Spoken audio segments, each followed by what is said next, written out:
प्यारे विद्यार्थियों, आपका स्वागत है अपने YouTube चैनल द गुरु 24 में।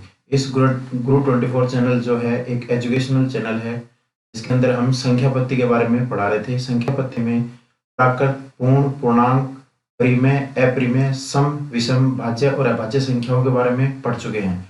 अब हम आगे देखेंगे। हमारे पास आगे है स्थानीय मान और जातीय मान। अब स्थानीय मान जो होता है उसका दूसरा नाम क्या होता है? Place value. और जातीय मान होता है उसका दूसरा नाम क्या होता है? Face value.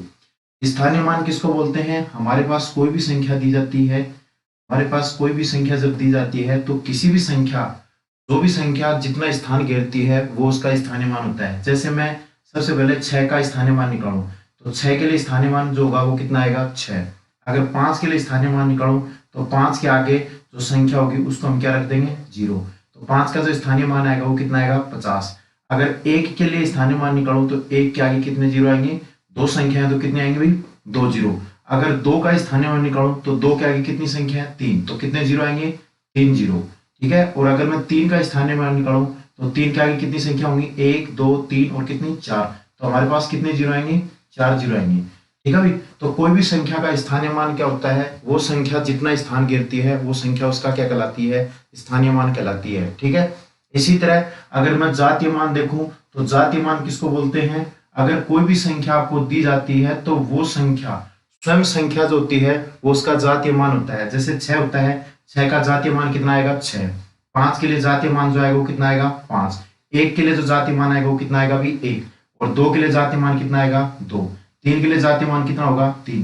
कहने का मतलब ये होता है कि स्थानीय मान होता है किसी संख्या ने जितना स्थान घेरा वो उसका क्या कहलाता है? स्थानीय मान कहलाता है। और जातीय मान क्या होता है? किसी संख्या ने जो स्वयं संख्या होती है वो उसका क्या कहलाता है? जातीय मान कहलाता है। ठीक है। स्थानीय मान होता है, इसके दूसरे नाम जो होते हैं वो क्या होता है? आकस्मिक मान। क्या बोलते हैं उसको? आकस्मिक मान। और जो जातीय मान होता है उसका जो दूसरा नाम होता है वो होता है अंकित मान। और यह होता है अपने पास क्या? अंकित मान या फिर वास्तविक मान। ठीक है। तो इसको हम वास्तविक मान या अंकित मान कह सकते हैं। इसके अंदर देखो अब आगे आपके पास कैसे प्रश्न पूछे जाएंगे। आपको बोलेगा 32 54 31 में 5 का स्थानीय मान कितना होगा? तो स्थानीय मान किसको बोलते हैं? मतलब जिस संख्या ने जितना आगे स्थान घेरा है वो उस संख्या का क्या कहलाएगा? स्थानीय मान या प्लेस वैल्यू। अब 5 के लिए स्थानीय मान अगर मैं निकालूं तो 5 के लिए स्थानीय जो मान होगा वो हम क्या करेंगे? 5 के आगे देखेंगे। 5 के आगे जो संख्या लिखी गई है, 5 के आगे कितनी संख्या? 1 2 और 3। तो 3 जीरो अपने पास आएंगे। तो 5 का जो स्थानीय मान आएगा वो कितना आएगा अपने पास? 5000। अगर 5 का अगर आपको जातीय मान पूछता तो 5 का जातीय मान कितना होता? हमारे पास कितना?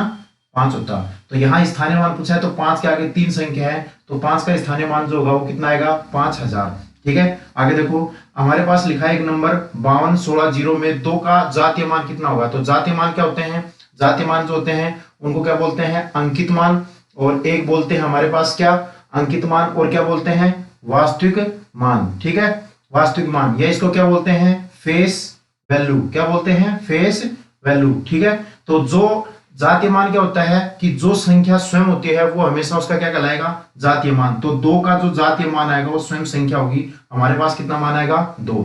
अगर यहाँ जाति के बजाय वो क्या बोलता? Palace value. तो पैलेस वैल्यू क्या होती है? मतलब जिस संख्या ने जितना स्थान घेरा वो उसका क्या कहलाएगा?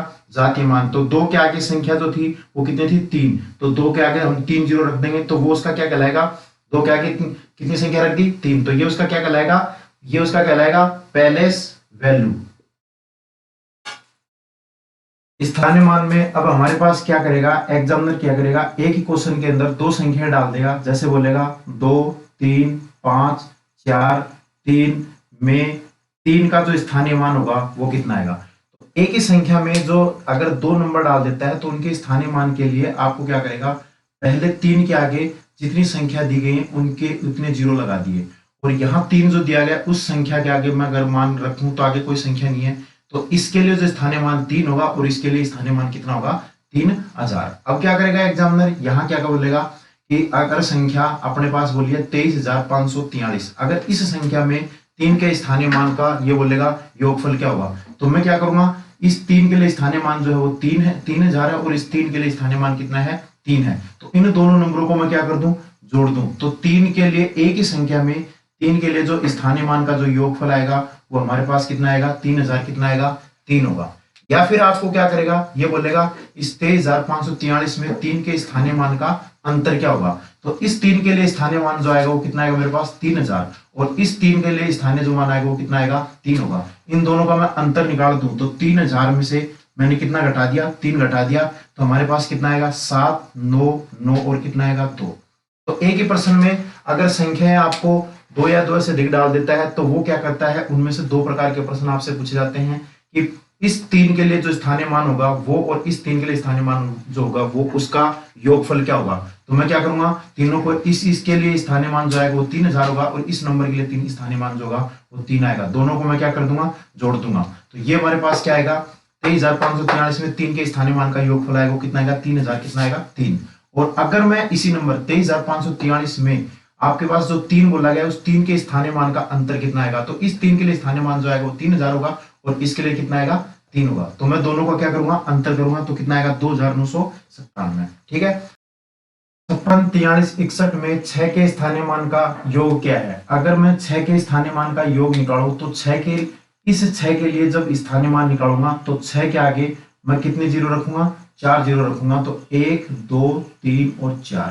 ठीक है। और इस 6 के लिए स्थानीय मान निकालूंगा तो 6 के आगे कितने जीरो रखूंगा, 1 जीरो। अब उसने पूछा है कि इस नंबर के अंदर 6 के स्थानीय मान का योग कितना होगा। तो मैं इन नंबरों का मैं क्या कर दूं, योग कर दूं। तो योग करूंगा तो पहले मेरे पास क्या आएगा, 0, फिर कितना आएगा, 6, फिर 0, फिर 0 और कितना आएगा, 6। तो हमारे पास कौन सा ऑप्शन बैठ जाएगा, हमारे पास दूसरा ऑप्शन बैठ जाएगा कि 6 के स्थानीय मान का जो योग आएगा वो कितना आएगा। तो 6 के आगे 2 जीरो और आगे कितने हो जाएंगे, 60। ठीक है। आगे देखो, अब यहां से 14, 32, 53 में 3 के स्थानीय मान का अंतर कितना होगा। तो इस 3 के लिए जो स्थानीय मान आएगा वो हमारे पास कितना होगा, 3 के आगे कितने जीरो आएंगे, 3 जीरो। और इस 3 के लिए स्थानीय मान जो है वो कितना आएगा भाई, 3। अगर इन दोनों का मैं अंतर निकालूं तो मेरे पास कितना आएगा भाई, 7, 9, 9 और कितना आएगा भाई, 2। तो यहां से आपके पास जो नंबर पूछेगा वो 2 प्रकार के क्वेश्चन होंगे कि इस नंबर में 6 के स्थानीय मान का योग कितना होगा। तो हमारे पास कौन सा आएगा, 600 और कितना आएगा, 7। और इस नंबर के अंदर अगर मैं 3 के स्थानीय मान का अंतर पूछूं तो यहाँ 3 का जो स्थानीय मान होगा, 3 के आगे 3 जीरो होंगी और 3 के लिए इस 3 के लिए कितना आएगा, ये जो आपके पास जो स्थानीय और जातीय होगा वो एक ही मान होता है और उनका अंतर निकालूंगा तो 2000 कितना आएगा, 2900 कितना आएगा, 2997। ठीक है। अगर यही चीजें आपको स्थानीय और जातीय मान जब पॉइंटों में देते तो आपको क्या पूछेगा कि इनका स्थानीय मान, जैसे सबसे पहले यहाँ बोला पॉइंट दे दिया, बीच में एक नंबर लिखा 3241.560। इसमें बोला कि जो 3 है, 3 का जो स्थानीय मान कितना आएगा। तो 3 के लिए अगर स्थानीय मान निकालो तो 3 के आगे जो संख्या जो है वो पॉइंट से पहले कितनी संख्या है, 3। तो 3 के लिए जो स्थानीय मान आएगा वो मेरे पास कितना आएगा, 3000। और अगर 2 के लिए पूछे तो 2 के लिए हमारे पास संख्या होंगी, 2 के आगे कितने जीरो आएंगे, 2 जीरो। अगर 4 के लिए पूछे तो 4 के लिए जो स्थानीय मान निकालूंगा तो 4 के आगे कितने जीरो आएगा, 1। और 1 के लिए स्थानीय मान पूछे तो कितना आएगा भाई, 1। तो ये तो थी पॉइंट से पहले जब किसी संख्या का अपन स्थानीय मान निकाल रहे थे। लेकिन मैं अगर पॉइंट के बाद में अगर किसी संख्या का स्थानीय मान निकालूं तो मैं सबसे पहले क्या निकालूंगा, ऊपर की तरफ मैं स्थानीय मान निकालूंगा और नीचे तरफ मैं क्या निकालूंगा, जातीय मान। तो आपको क्या करना है, पॉइंट जो है इस पॉइंट 560 के लिए अगर मैं स्थानीय मान निकालूं और पॉइंट 560 के लिए मैं कितना मान निकालूं, जातीय मान निकालूं। तो इसमें 5 के लिए मैं अगर मैं स्थानीय मान निकालूं तो आपको क्या करना है, सबसे पहले 5 रखना है और 5 के आगे कितनी जीरो रखनी है, 2 संख्या है तो 2 जीरो रख दो। इस पॉइंट के लिए आप कितना रखोगे, 1। और आगे कितनी संख्या है, 2। आगे जो संख्या है वो कितनी है, 3 है। इस 5 के लिए आप क्या रखोगे, 500। इस पॉइंट का क्या रखोगे, 1। और आगे कितनी संख्या होगी, ये आगे संख्या कितनी होगी अपने पास, 3। पॉइंट के लिए मेरे पास 1 आ गया और आगे संख्या जो होगी वो कितनी आगे भी 3 आ गई। तो मैं क्या करूंगा, जब इस 5 के लिए स्थानीय मान निकालूंगा तो ऊपर तो रखूंगा 500 और नीचे रखूंगा कितना, 1000। ठीक है। तो यहां से 2 जीरो से 2 जीरो कट गई और इस 5 के लिए जो स्थानीय मान होगा वो पॉइंट कितना होगा अभी, 5 हो गया। ठीक है अभी। अब यहां से मैं इस 5 के लिए अगर मैं निकालूं जातीय मान तो 5 के लिए तो 5 रखोगे और नीचे पॉइंट है उसका क्या रखोगे आप, 1। और आगे कितनी संख्या है, 3 जीरो। तो 3 जीरो रख दिया अपन ने। ठीक है। तो 5 का जो जातीय मान आएगा पॉइंट 0 और कितना आएगा मेरे पास, 5। ठीक है। तो यहां से अपने पास इस 5 के लिए स्थानीय मान पॉइंट 5 हुआ, लेकिन इस 5 के लिए अगर मैं जातीय मान निकालूं तो पॉइंट 0 का कितना आएगा भी, 5। अगर मैं 6 के लिए मान निकालूं कि 6 का जो स्थानीय मान कितना होगा तो मैं क्या करूंगा, 6 के लिए अगर मैं मान निकालूं तो 6 के लिए आप कितना रखोगे, 6 रख दिया और आगे 1 जीरो रख दी। इस पॉइंट के लिए कितना रखोगे 1, और ये कितनी संख्या है 3। तो सीधी सी बात ये है, इस 6 के लिए जब मैं निकालूंगा तो इस स्थानीय मान निकालूंगा तो 6 के आगे 1 जीरो, तो 1 जीरो रख दी, पॉइंट के लिए मैंने कितना रख दिया 1। आगे कितनी संख्या होगी 3, तो 3 जीरो, तो यहाँ 0 से 0 काट लिया और 6 में 100 का भाग दिया, तो कितना आ गया 0.06। ये हमारे पास इस 6 के लिए क्या आ गया अपने पास स्थानीय मान हो गया। ठीक है भाई, अगर इस 6 के लिए मैं अगर मैं जातीय मान निकालूं तो कैसे निकालोगे, 6 को 6 रखोगे और नीचे पॉइंट जो आएगा उसका कितना रखोगे 1, और आगे कितनी जीरो भाई 3 जीरो। तो अगर मैं 6 के लिए अगर जातीय मान निकालूं तो 0.00 और कितना आएगा मेरे पास 6। ठीक है, इसी तरह से 0 का कोई मान है नहीं, तो 0 का जातीय और स्थानीय वो तो दोनों सेम आएंगे अपने पास। तो यहाँ अपने पास पॉइंटों में भी ये मान पूछे जा सकते हैं। अब देखो इसमें आपको के पॉइंटों के हिसाब से स्थानीय और जातीय मान कैसे पूछा जाएगा। एक नंबर बोलेगा आपसे और ये बोलेगा कि जो 1 है, 1 का जो स्थानीय मान होगा वो कितना आएगा। तो हम 1 के लिए स्थानीय मान कैसे निकालेंगे, अगर सीधा निकालना चाहूं तो 0.1 जो आएगा अपने पास 1 के लिए स्थानीय मान होगा। लेकिन आप बेसिक से इन चीजों को देखो तो पॉइंट जो है, पॉइंट के आगे जो संख्या लिखी गई है, पहले आप क्या करोगे, ये संख्या देखोगे 1 के आगे कितने जीरो है 2 जीरो, तो 1 के आगे आप कितना रख दो 2 जीरो रख दो। अब यहाँ 1 के लिए तो पॉइंट जो है उसके लिए तो 1 आ जाएगा, और आगे कितनी संख्या है 3, तो 3 जीरो रख दो। यहाँ से अपने पास दो संख्या से दो संख्या कट गई और 1 बटा कितना आ गया 10, और 1 बटा 10 का मतलब ये हो गया कि हमारे पास इस नंबर के अंदर 1 का जो स्थानीय मान आएगा वो कितना आएगा 0 पॉइंट कितना आएगा भी 1 आएगा। ठीक है, अगर मैं अगला नंबर देखूं 7324.12 में 3 का स्थानीय मान कितना होगा। अब यहाँ से आपको क्या पूछा है, 3 का स्थानीय मान पूछा है, तो ये 3 जो दिया गया है ये पॉइंट से पहले संख्या लिखी गई है, तो 3 के लिए जो स्थानीय मान आएगा 3 के आगे कितनी संख्या होगी 2 जीरो, तो 3 का जो स्थानीय मान आएगा वो हमारे पास कितना होगा भी 300। अगर मैं एक नंबर में इसी तरह जातीय मान पूछूं कि 4215.67 में 6 का जातीय मान कितना है, तो 6 के लिए जातीय मान के लिए क्या करोगे आप, 6 को तो आप सेम का सेम 6 रखोगे, और ये पॉइंट है, पॉइंट को कितना रखोगे 1, और आगे कितनी जीरो, कितनी संख्या होगी 2, तो 2 जीरो रख दिया। तो यहां से अपने पास 6 का जो स्थानीय मान आएगा 0.0 और कितना आएगा 6 आएगा। तो यहां से मैं बोलूंगा कि भाई 6 का जो स्थानीय मान आएगा वो 0.0 कितना आएगा 6 आएगा। देखो हमारे पास पूछेगा रोमन नंबर। अब रोमन नंबर आपको याद होने चाहिए। रोमन नंबर में आपको इस तरह से क्वेश्चन पूछे जाते हैं, कोई भी नंबर डाल देगा आपको और फिर बोलेगा इसका जो रोमन नंबर आएगा वो कितना आएगा। ठीक है, तो रोमन नंबर हम देखो, आज हम 1000 तक के रोमन नंबर देखेंगे और हमें क्या करना है 1000 तक की संख्याओं के रोमन नंबर याद रखने हैं। अभी तो देखो भाई, हम रोमन नंबर लिखूं तो 1 के लिए क्या रखूं 1, 2 के लिए कितना रखूं 2, 3 के लिए कितना रखूं 3, इसी तरह 4 के लिए इस तरह से रखेंगे, 5 के लिए, फिर 6 के लिए, 6 के बाद में अपने पास कितना है 7 है, 7 के बाद में अपने पास कितना है अभी 8, 7 के बाद में हमारे पास कितना है 8 है, 8 के बाद में अपन क्या रखेंगे 9, और 9 के बाद में कितना होता है 10। तो आपको इनके अंदर सबसे पहले क्या याद रखना है कि जब 10 का जो रोमन नंबर है वो कितना होता है x होता है। अब 10 के लिए रोमन नंबर जो है वो x है, तो इसलिए अगर मैं 11 के लिए लिखूं तो पहले तो x 10 तो 11 के लिए रखूं तो कितना आएगा 10 प्लस कितना 1, तो 10 प्लस 1 का मतलब हो गया 10 मेरे पास x है और 1 मेरे पास कितना आ गया 1। ठीक है, तो x 1 जो आ गया वो 11 हो गया। इसी तरह मैं अगर मैं 16 के लिए रखूं तो मेरे पास 16 क्या आएगा 10 प्लस कितना 6, तो 10 मेरे पास कितना होता है x और 6 मेरे पास कितना होता है अभी b और i।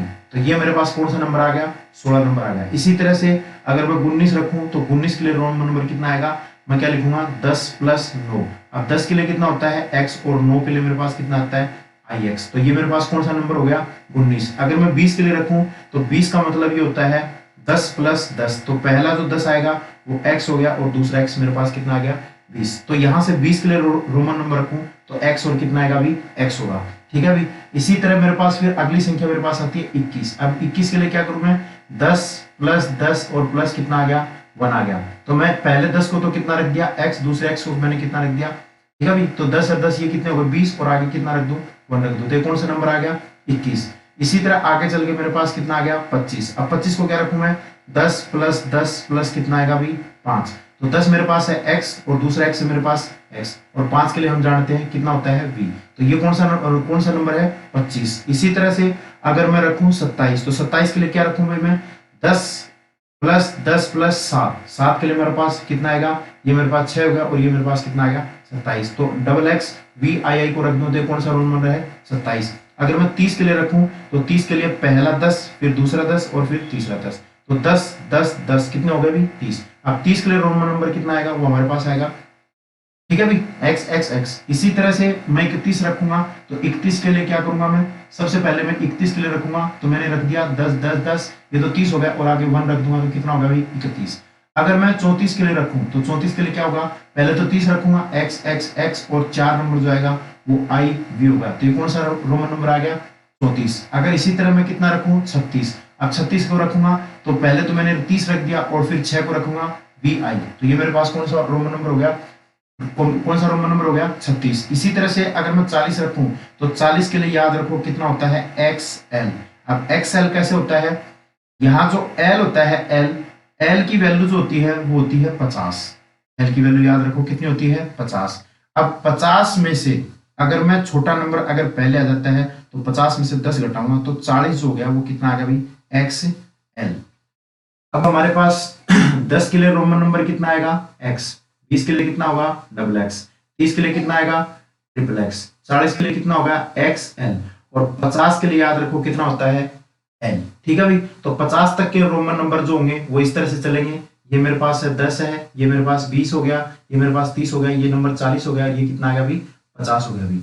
अब मेरे को रोमन नंबर चाहिए कौन सा, जैसे मैं बोलूं मेरे को रोमन चाहिए नंबर चाहिए कौन सा 55। अब 55 क्या होगा 50 प्लस कितना होगा 5, अब 50 के लिए तो क्या होता है एल, और 5 के लिए कौन सा होता है वी, तो मेरे पास कौन सा रोमन नंबर आ गए 55। अगर मैं ये रखूं कि मेरे पास 58 रोमन नंबर चाहिए, तो 58 के लिए 50 प्लस कितना 8, तो 50 कितना होता है मेरे पास एल, और 8 के लिए कितना होता है मेरे पास, 8 के लिए मेरे पास क्या होता है वी, आगे कितने डंडे अपने पास 3 डंडे, तो वी एल वी ट्रिपल जो आई आएंगे वो हमारे पास कितना हो गया 58 नंबर। अब 58 के बाद में 60 रोमन नंबर चाहिए, तो 60 के लिए क्या रखूंगा मैं, 60 के लिए 50 प्लस कितना रखूंगा 10। अब 50 जो होता है वो तो एल होता है, और जो 10 होता है वो एक्स होता है, तो 60 के लिए रोमन नंबर जो आएगा वो कौन सा आएगा अपने पास एल एक्स, कितना आएगा अभी एल एक्स। इसी तरह से अगर मैं रखूं नंबर रखना चाहूं 70, अब 70 के लिए कितना रखूंगा मैं, 70 के लिए मैं रखूंगा 50 प्लस 20, तो मेरे पास कौन सा नंबर आ गया 70। अगर मेरे को 80 चाहिए तो 80 के लिए 50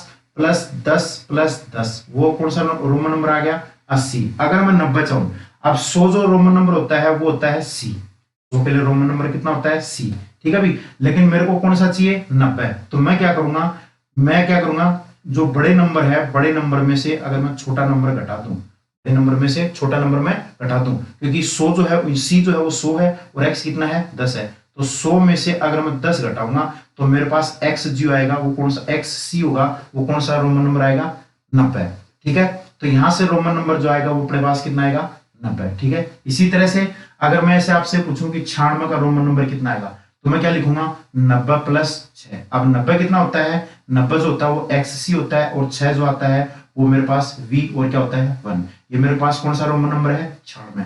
इसी तरह से अगर मैं 99 रखना चाहूं तो 99 को क्या रखूंगा 90 प्लस कितना 9। अब 90 क्या होता है एक्स सी होता है, और 9 जो आता है आई एक्स होता है, तो ये मेरे पास कौन सा रोमन नंबर है 99, और जो 100 होता है वो कौन सा आता है भाई सी। ठीक है, इसी तरह से रोमन नंबर में आगे चलता रहूं तो मैं क्या करूंगा, अगर मैं सपोज करो मेरे को रोमन नंबर चाहिए 136, अब 136 को कैसे लिखूंगा, जो x जो है 100 जो है वो तो हो गया अपने पास कौन सा c। अब 36 के लिए क्या करना है हमें, सबसे पहले चाहिए कितना, मैं इस नंबर को 100 प्लस 30 प्लस कितना रखूं 6, तो 100 के लिए कौन सा होता है c, और 30 के लिए कौन सा होता है अपने पास ट्रिपल एक्स। ठीक है, और 6 के लिए अपने पास कौन सा आता है वी आई, तो 136 के लिए रोमन नंबर आएगा c x x x और v और i। अगर इसी तरह से मैं रखना चाहूं 149 के लिए रोमन नंबर, तो पहले तो 100 आ गया, फिर 40 आ गया, और फिर कितना आ गया अभी 9 आ गया। अब 100 के लिए कितना आता है c, और 40 के लिए क्या होता है x l होता है, और c 9 के लिए कितना होता है मेरे पास, 9 के लिए i और x, तो c x l i और x जो होता है वो कौन सा रोमन नंबर होता है टोटल अपने पास 149। इसी तरह से मैं अगर नंबर रखना चाहूं 177, अब 177 के लिए रोमन नंबर कितना आएगा 100 प्लस 70 प्लस 7। अब 100 के लिए कौन सा होता है C, अब 70 के लिए जो रोमन नंबर आएगा वो कितना आएगा, अब 70 को मैं क्या रख सकता हूँ 50 प्लस कितना भी 20। अब 50 के लिए आपको पता ही है, 50 के लिए जो आता है वो L आता है, और 20 के लिए जो आता है X X आता है भी। ठीक है, तो 7 के लिए जो रोमन नंबर आएगा वो हमारे पास कितना आएगा V के आगे मैं कितने डंडे रख दूं 2 रख दूं, तो 177 के लिए रोमन नंबर कितना आएगा C अपने पास 100 हो गया, 70 अपने पास L X X हो गया, और 7 अपने पास V 1 1 I V I I हो गया। ठीक है, इसी तरह से मैं आगे रोमन नंबर रखना चाहूं तो मैं क्या करूंगा मेरे को चाहिए 190 रोमन नंबर, 190 का रोमन नंबर चाहिए, तो मैं क्या रखूंगा 100 प्लस 90। अब मेरे को पता है 100 जो होता है वो कौन सा होता है सी। अब 90 का रोमन नंबर चाहिए, तो 90 का हम सीधा भी याद रख सकते हैं कि एक्स सी जो होता है वो 90 होता है अपने पास, तो 190 का रोमन नंबर आएगा सी एक्स सी। इसी तरह से अगला जो नंबर आएगा वो 200 है। अब 200 के लिए रोमन नंबर कितना होता है, 200 के लिए रोमन नंबर हो जाता है वो कौन सा होता है, डबल सी, 100 प्लस 100। अब 300 के लिए रोमन नंबर चाहिए, तो 100 प्लस कितना होता है 100, तो 300 के लिए रोमन नंबर जो आएगा वो कितना आएगा भाई 300। अब ऐसे याद रखो 500 जो होता है, 500 के लिए रोमन नंबर सी के बाद में कौन सा आता है डी, तो 500 के लिए रोमन नंबर जो होता है वो डी होता है। लेकिन अब मेरे को चाहिए 400, अब 400 चाहिए, तो मैं क्या करूंगा 500 में से 400 अगर घटा दूं, तो 400 के लिए रोमन नंबर जो आएगा वो कौन सा आएगा सी, और कितना आएगा डी। अब मेरे को नंबर चाहिए कौन सा 600, अब 600 के लिए चाहिए 600 का रोमन नंबर चाहिए, तो मैं क्या करूंगा इस वैल्यू को 500 प्लस 100 के रूप में पढ़ूंगा, तो 500 मेरे पास होता है डी और 100 मेरे पास कितना आएगा सी, तो 600 के लिए रोमन नंबर कितना आएगा डी और सी। अब 700 के लिए रोमन नंबर चाहिए, तो 700 को मैं क्या लिखूंगा 500 प्लस 100 प्लस 100, तो 500 100 100 कितने हो गए 700। इसी तरह से 800 के लिए रोमन नंबर चाहिए, तो मैं क्या लिखूंगा 800 के लिए रोमन नंबर चाहिए, तो मैं क्या कितना लिखूंगा, सीधी सी बात है पहले तो 500 फिर 100 फिर 100 और फिर सी, तो 800 के लिए रोमन नंबर जो आएगा वो डी सी सी और क्या आएगा एक्स आएगा। इसी तरह से 1000 जो रोमन नंबर होता है, 1000 के लिए हमारे पास कौन सा आता है एम, 1000 के लिए कौन सा आता है एम, तो मेरे को चाहिए अब 900। अब 900 में क्या करूंगा मैं 1000 में से कितना घटा दूंगा 100, तो सी जो एम आता है वो कौन सा रोमन नंबर होता है 900। ठीक है भाई, इसी तरह से ये नंबर आगे चलते रहते हैं, तो 1000 तक की रोमन संख्याएं जो होंगी वो हमारे पास इस तरह से याद रखेंगे भी। अब एग्जाम में आपको एग्जामिनर कैसे क्वेश्चन पूछेगा देखो,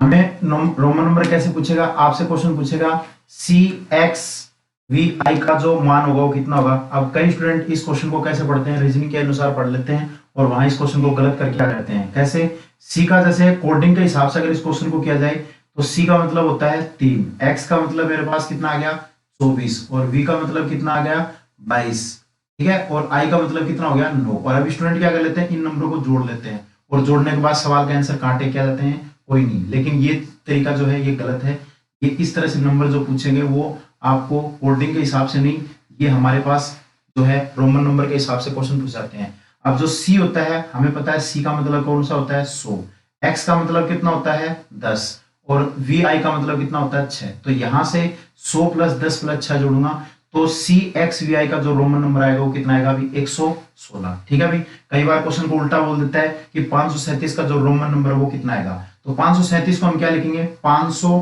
प्लस 30 प्लस कितना 7। अब 500 के लिए हमें पता है 500 का रोमन नंबर कौन सा होता है डी। अब 30 के लिए हमें पता है 30 के लिए जो रोमन नंबर आएगा वो हमारे पास कौन सा आएगा भी, 30 के लिए जो रोमन नंबर आएगा वो कितना आएगा भी हमारे पास ट्रिपल एक्स। ठीक है, और यहां से 7 के लिए जो रोमन नंबर आएगा वो हमारे पास कौन सा आएगा, 7 के लिए रोमन नंबर आएगा मेरे पास वी आई और आई। तो यहां से 537 के लिए रोमन नंबर कौन सा आएगा अपने पास डी ट्रिपल एक्स वी और आई। अब यहाँ देखो सभी ऑप्शन जो हैं वो क्या दे रखे हैं गलत दे रखे हैं, लेकिन यहाँ 537 का जो रोमन नंबर आएगा वो D X X X V और क्या होगा आई होगा। इसमें सारे ऑप्शन क्या हैं गलत दिए गए थे, ये एग्जाम के अंदर क्वेश्चन पूछा गया था। तो 500 के लिए रोमन नंबर अगर आपसे पूछे तो जाएगा डी ट्रिपल एक्स वी आई और आई। आगे देखो, अब हमें क्या है हमें याद रखनी है अंतरराष्ट्रीय अंक पद्धति, इंटरनेशनल नंबर सिस्टम याद रखना है। अब इनके अंदर भी हमारे पास एग्जाम के अंदर क्वेश्चन पूछे जाते हैं, तो आपको 3 चीजें याद रखनी है, मिलियन बिलियन और ट्रिलियन। ये इंटरनेशनल नंबर सिस्टम होता है, याद रखो 1 मिलियन में होते हैं 10 की घात 6, मतलब 1 मिलियन में होते हैं कितने 10 लाख, 1 मिलियन में कितने होते हैं 10 लाख। ठीक है, 1 मिलियन में 10 लाख होते हैं, 10 मिलियन में 10 की घात कितने हो गए 7 हो गए। ठीक है भाई, तो अपना ऐसे बोल सकते हैं 100 लाख हो गए, 100 मिलियन के अंदर 10 की घात कितने हो गए 8 हो गए, तो हम ऐसे कह सकते हैं कि 100 मिलियन के अंदर 10 की घात कितने हो गए भी 8 हो गए भी। ठीक है भी, तो हम 10 के आगे 2 जीरो और लगा दूं तो मैं बोलता हूं 1000 जो लाख हो गए 100 मिलियन में कितने हो गए 1000 लाख हो गए। ठीक है, फिर याद रखो बिलियन, 1 बिलियन में याद रखो 10 की घात कितना 9, 10 बिलियन में याद रखो 10 की घात 10, 100 बिलियन में याद रखो 10 की घात कितना 12। ठीक है, इसी तरह से 1 ट्रिलियन में होते हैं 10 की घात 12, 10 ट्रिलियन में होते हैं 10 की घात 13 और 100 ट्रिलियन में होते हैं 10 की घात कितना 14। अब इनके अंदर हमें ये चीजें याद रखनी है और एग्जाम के अंदर हमारे पास इनके ऊपर क्वेश्चन पूछे जाते हैं। ठीक है, तो 3 से याद रखना, 1 मिलियन में 10 की घात 6, 1 बिलियन में 10 की घात 9 और 1 ट्रिलियन में 10 की घात कितना 12। फिर 10 से बढ़ाता है तो आप भी 10 बढ़ा देना, 100 बढ़ाता है तो आप भी 100 बढ़ा देना। ठीक है, तो इस तरह से याद रखना। और 1000 मिलियन भाग 100 के बराबर क्या होगा? तो देखो हमें पता है एक जो मिलियन होता है उसमें होते हैं 10 की घात कितना 6, तो ये तो 1000 हो गया, ये मेरे पास 10 की घात कितना हो गया 6। अगर इसके अंदर 1 मिलियन में 10 की घात कितने होते हैं 6, इसमें मैं किसका भाग दे दूं 100 का भाग दे दूं, तो 2 जीरो से 2 जीरो कट गए। अब यहाँ 10 बच गया, ये 10 की घात 6 बच गया, तो वैल्यू बच गई 10 की घात कितनी 7। अब 10 की घात 7 का मतलब ये हो गया हमारे पास जो वैल्यू है वो हम 1 के आगे कितनी जीरो कर दूं 7। तो मैं अगर 1 के आगे अगर कितनी जीरो रख दूं 7 जीरो रख दूं, तो मैं बोलूंगा ये मेरे पास जो है ये बराबर मान इसके आएगा। तो इकाई, दहाई, सैकड़ा, हजार, 10,000, लाख, 10 लाख और करोड़। तो मैं बोलूंगा 1000 मिलियन भाग 100 जो है वो बराबर किसके बराबर आएगा 1 करोड़ के बराबर आएगा। आगे क्या है, मैं बोलता हूं 1 मिलियन भाग 1000 जो होगा वो कितना आएगा। तो मैं जानता हूं कि 1 मिलियन जो होता है उसमें 10 की घात कितने होते हैं 9। अगर उसके अंदर मैं भाग दे दूं किसका 1000 का, तो ये कट के मेरे पास 10 की घात कितना आ जाएगा 6, और 10 की घात जो होता है 6 जो आता है वो कितना आता है भाई 10 की घात 5 होता है कितना लाख, और 10 की घात 6 जो हो गया वो कितना आ गया 10 लाख। तो मैं बोलता हूं कि 1 मिलियन भाग 1000 जो है वो किसके बराबर होगा 10 लाख के बराबर होगा। इसी तरह से 10 मिलियन गुणा 100 बराबर किसका होगा, तो मेरे को पता है एक जो मिलियन होता है उसके अंदर 10 की घात कितने होते हैं 6। अगर मैं उसको किससे और गुणा कर दूं 100 से और गुणा कर दूं, तो ये 2 जीरो और ये एक अपने पास, तो 10 की घात कितना होगा भी ये 10 की घात 6 हो गया, और ये 10 की घात कितना आ गया भी 3, और दोनों को जोड़ दो 10 की घात कितना आ गया 9। अब 10 की घात 9 बराबर क्या होता है एक, 10 की घात जो 9 बराबर आता है मेरे पास 1 बिलियन। तो यहाँ अपने पास जो सवाल का जो आंसर आना चाहिए यहाँ आना चाहिए हमारे पास 1 बिलियन। तो 10 की घात जो 9 बराबर आएगा 1 बिलियन। ठीक है, तो यहां से अपने पास 10 की घात 9 बराबर क्या आएगा 1 बिलियन। आगे देखो, अब हम आगे पढ़ रहे हैं अपवर्तक। अब दो चीजें हमारे पास आएंगी, एक तो अपवर्तक एक अपवर्त है। तो अपवर्तक देखो भी पहले क्या होता है, देखो किसी भी संख्या का जब अपवर्तक निकाले जाते हैं तो उस संख्या से छोटी वो संख्या ढूंढी जाती है जिस संख्या में उस संख्या का भाग चला जाता है। अब 2 में 1 का भी भाग जाता है और 2 में 2 का भाग जाता है, तो कहने का मतलब 2 के जो अपवर्तक हैं वो 1 और कितने हैं 2 हैं। ठीक है भी, इसी तरह से 6 के जो अपवर्तक हैं 6 में 1 का भाग जाता है, 6 में 2 का भाग जाता है, 6 में 3 का भाग जाता है और 6 में 6 का भाग जाता है। ठीक है भी, तो 6 के जो अपवर्तक होंगे वो कितने आएंगे टोटल 4। ठीक है, 2 के अपवर्तक कितने हो गए 2। अब यहां से ऐसे भी हो गया 2 का सबसे छोटा जो अपवर्तक है वो कौन सा आएगा हमारे पास, सबसे छोटा जो अपवर्तक आएगा वो कौन सा होगा भी 1, और 2 का सबसे बड़ा अपवर्तक संख्या होगी वो स्वयं संख्या होगी भी। अब 6 के अपवर्तकों की संख्या पूछे तो 6 के अपवर्तकों की संख्या जो आएगी वो कितनी आएगी भी 4, लेकिन 6 का सबसे छोटा अपवर्तक आएगा वो कौन सा आएगा 1, और 6 का सबसे बड़ा अपवर्तक संख्या है वो स्वयं क्या है संख्या होती है। ठीक है भी, अब 12 के अपवर्तक के बारे में पूछा जाता है, तो हम देखो भी 12 में किसके साथ भाग जाता है 1 2 3 6 और 12, इन सभी संख्याओं में 12 का भाग जाता है। तो 6 के अपवर्तकों की संख्या पूछे तो हमारे पास कितना आ गया 5, और 12 के अपवर्तकों की संख्या पूछे तो कितना हो गया 5। 12 का सबसे छोटा अपवर्तक आएगा वो कौन सा आएगा हमारे पास 1, और 12 का सबसे बड़ा अपवर्तक कौन सा आएगा 12। अब इसमें ऐसे पूछे जाते हैं इस 12 के अपवर्तकों का जो योगफल आएगा वो कितना आएगा, तो 12 के अपवर्तकों के योगफल के लिए क्या करेंगे हम 12 6 18, 18 3 कितने आ गए 21, और 21 और 3 कितने आ गए 26। तो 12 के अपवर्तकों का योगफल जो आएगा वो कितना आएगा हमारे पास 26। इसी तरह से 30 के अपवर्तकों की संख्या, पहले तो वो संख्या जो इससे छोटी हमारे पास जितनी भी संख्या जिसमें इन संख्याओं का भाग चला जाए, इस संख्या में इन जिन संख्याओं का भाग जाता है वो उसके अपवर्तक कहलाएंगे। तो 1 का भाग जा सकता है, 2 का भाग भी जा सकता है, 3 का भाग भी जा सकता है, 5 6 10 15 20, इन सभी संख्याओं में 30 का भाग जा सकता है। तो इनके अपवर्तकों की संख्या जो होंगी वो हमारे पास 4 और 4 कितनी होंगी 8। अपवर्तकों की संख्या पूछे तो हमारे पास आएगा 8। 30 का सबसे छोटा अपवर्तक पूछे तो कौन सा आएगा 1। 30 का सबसे बड़ा अपवर्तक पूछे तो स्वयं क्या होगी संख्या। ठीक है भाई, अब ये भी पूछ सकता है कि भाई 30 के जो अपवर्तकों हैं उनका योगफल कितना होगा, तो हम बता सकते हैं 30 और 15 कितने होगा भी 45, 55, 55 और हमारे पास कितने आ गए 67 और 67 और 3 कितने आ गए अपने पास 70 और कितने आ गए भी 73। तो 30 के अपवर्तकों का जो योगफल है वो कितना आ गया भी 73। ठीक है भी। तो कहने का मतलब ये होता है अपवर्तक की डेफिनेशन क्या होगी कि भाई किसी संख्या में जिन जिन छोटी संख्याओं का भाग चला जाएगा वो संख्या के क्या कहलाएंगे अपवर्तक कहलाएंगे। तो इनमें देखो कैसे प्रश्न पूछे जाएंगे। 6 के अपवर्तकों की जो संख्या है वो कितनी है, तो 6 के अपवर्तकों की जो संख्या होगी वो हम कैसे निकालेंगे। इसमें अपवर्तकों में सबसे पहले इनसे छोटी वो संख्या देखी जिसमें इसका भाग जाता है, तो वो उसकी क्या कहलाएंगे अपवर्तक। तो 6 में 1 का भाग जाता है, 6 में 2 का भाग जाता है, 6 में 3 का भाग जाता है और 6 में किसका भाग जाता है 6। तो 6 के अपवर्तकों की संख्या पूछिए, तो 6 के अपवर्तकों जो संख्या है वो हमारे पास कितनी होगी भी 4। ठीक है। 12 का सबसे छोटा अपवर्तक कौन सा होगा। अब 12 के अपवर्तक जो होते हैं कौन कौन से होते हैं, जिसमें इन छोटी संख्याओं का भाग चला जाए वो उसके अपवर्तक कहलाएंगे। तो 12 में 1 का भाग जा सकता है, 2 का जा सकता है, 3 का जा सकता है, 4 का जा सकता है, 6 का जा सकता है और 12 का जा सकता है। तो 12 का सबसे छोटा अपवर्तक पूछे तो कौन सा आएगा 1। ठीक है भी। और 12 का सबसे बड़ा अपवर्तक पूछे तो कितना आएगा भी 12। और 12 के अपवर्तकों की संख्या पूछे तो 1, 2, 3, 4, 5 और कितनी होगी 6। तो 12 का सबसे छोटा अपवर्तक पूछा है तो 12 का सबसे छोटा अपवर्तक कौन सा आएगा भी 1। ठीक है भाई। 15 के अपवर्तकों का योगफल कितना होगा। अब 15 के अपवर्तक कौन कौन से होते हैं, सबसे छोटा अपवर्तक कौन सा होगा 1, फिर उससे बड़ा 3, 3 के बाद में 5 और 5 के बाद में 15 स्वयं संख्या। तो सबसे छोटा अपवर्तक 1 है, सबसे बड़ा अपवर्तक कौन सा है 15 है। अगर मैं अपवर्तकों की संख्या पूछूं तो 4 होगी। 15 के अपवर्तकों का योगफल कितना होगा, तो योगफल इन सभी संख्याओं को आप जोड़ दो तो 15 और 5 20 और 20 और 4 कितना होगा भी 24। तो 15 के अपवर्तकों का योगफल कितना आएगा 24। 6 का सबसे बड़ा अपवर्तक कौन सा होगा। अब 6 के अपवर्तक कौन कौन से होते हैं, इनसे वो छोटी संख्या है जिनमें सभी संख्याओं का भाग चला जाए। तो कौन कौन संख्या होती है 1, 2, 3 और कितनी आ गई स्वयं संख्या। तो सबसे छोटा अपवर्तक 1 होता है, सबसे बड़ा अपवर्तक कौन सा होता है 6। 6 के अपवर्तकों की संख्या कितनी है 4 है। तो इसमें सबसे बड़ा अपवर्तक पूछा है तो वो हमारे पास कितना आएगा भी 6। ठीक है भाई। अब हम देखेंगे अपवर्त्य। इसी संख्या में प्राकृत संख्या 1, 2, 3, 4 से गुणा करने पर उस संख्या के विभिन्न गुणज अथवा अपवर्त्य जो आते हैं वही उस संख्या के क्या कहलाते हैं अपवर्त्य कहलाते हैं। कहने का मतलब ये होता है अगर कोई भी संख्या आप उठाओगे ना तो इन संख्याओं को जैसे आप 1 गुणा करोगे तो हमारे पास संख्या होगी 3।